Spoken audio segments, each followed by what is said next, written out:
has done an incredible job. I mean, we know that. We've talked about it throughout the last 2 hours and 51 minutes or whatever it's been.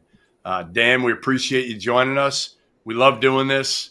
It's been a blast. I hope you've been entertained and informed like we have over the last almost 3 hours.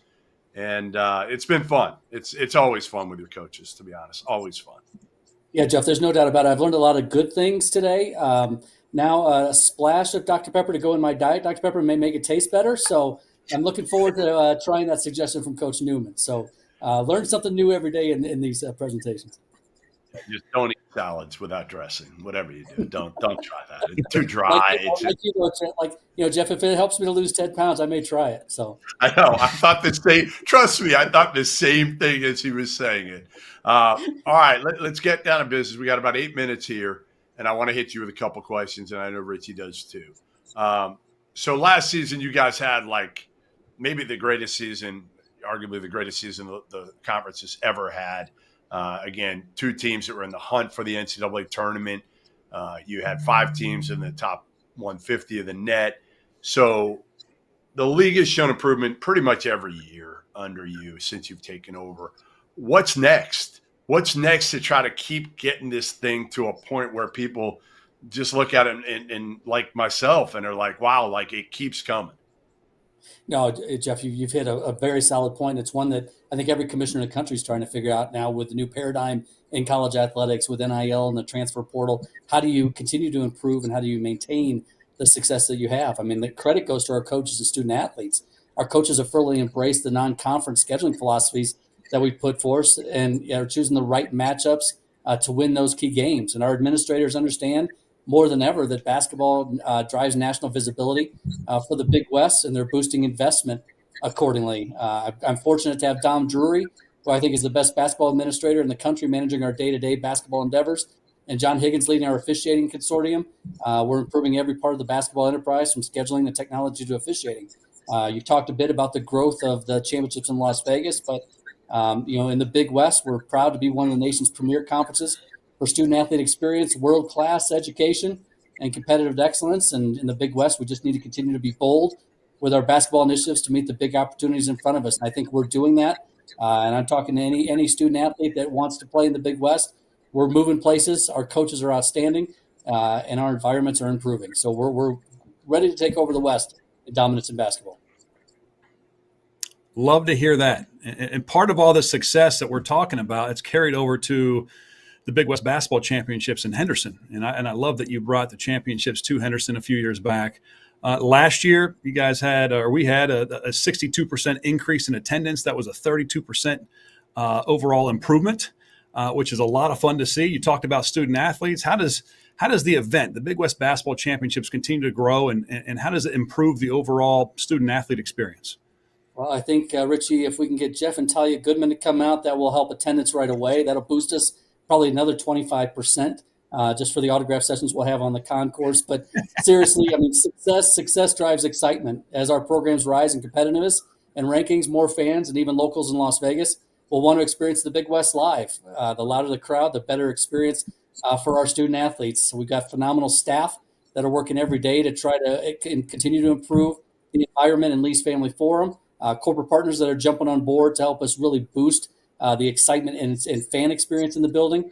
And the awareness is growing as to the quality of Big West basketball and the growth our programs are making. So you've mentioned a lot of times to me, obviously, student athlete experience is paramount for you. How have you improved that, and will continue to improve that for players of all sports? I think more than anything, Jeff, things that we can control. We've talked about the quality of officiating, making sure that we can provide a fair and competitive balance during games in many ways. Make sure we have the top officials working in the Big West. We've talked a little bit about the basketball championships, played at Lee's Family Forum, which is modeled after T-Mobile Arena there off the Las Vegas Strip. Having run NCAA basketball championships, I know what that atmosphere feels like, and I want our student athletes to have that experience when they walk into the building.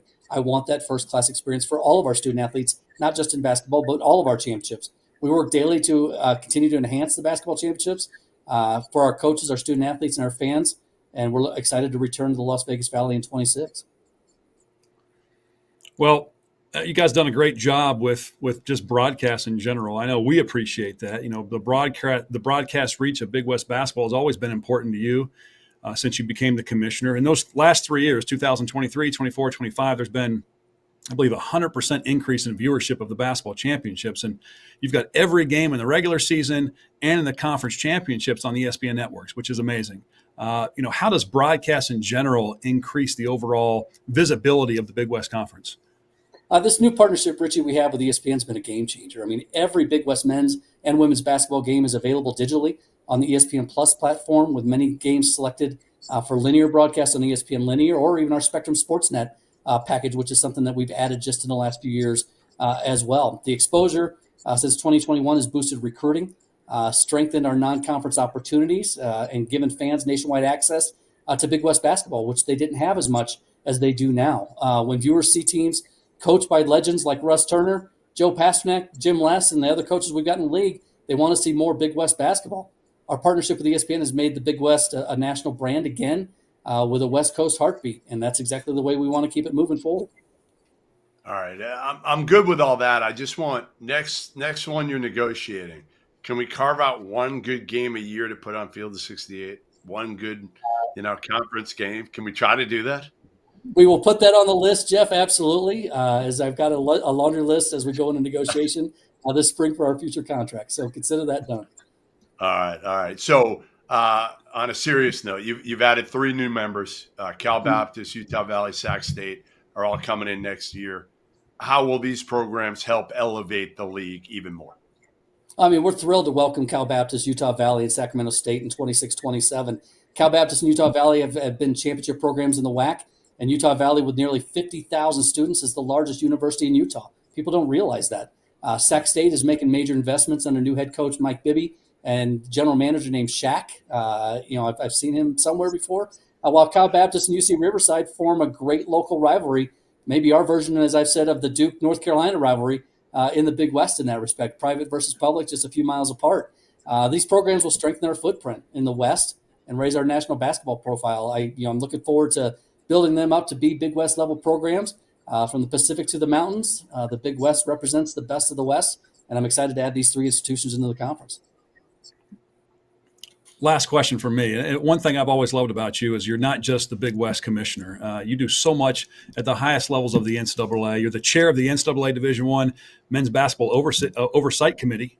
You also represent the D1 basketball-centric conferences on the newly formed NCAA Division I cabinet, which is really impressive stuff. So you've been on the front lines of governance of the sport of basketball for a few years now.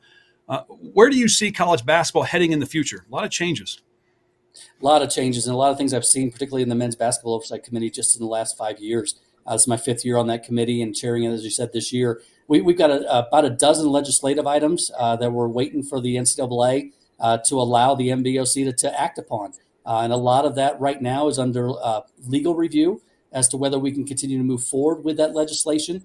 We're hopeful that the legal review will clear at least the initial 6 items on the list that we met on last week in Indianapolis. I think the coaches, the NABC, likes the direction we're heading. If we can open the door to those legislative items, I think the fans will like some of the opportunities there as well. But right now, the legal environment and the threats that the NCAA continues to face, it really makes it a challenge for any of us on the cabinet, on the board of directors, on the basketball oversight committees to move anything forward at this point, just because of the continued threats of legal action on any move that we potentially make. I hate hearing that, but I get it. And it's going to take a while for some of these things to get through. We appreciate it, Dan. We appreciate it. We have a blast every year doing this. Hopefully we'll do it again next year.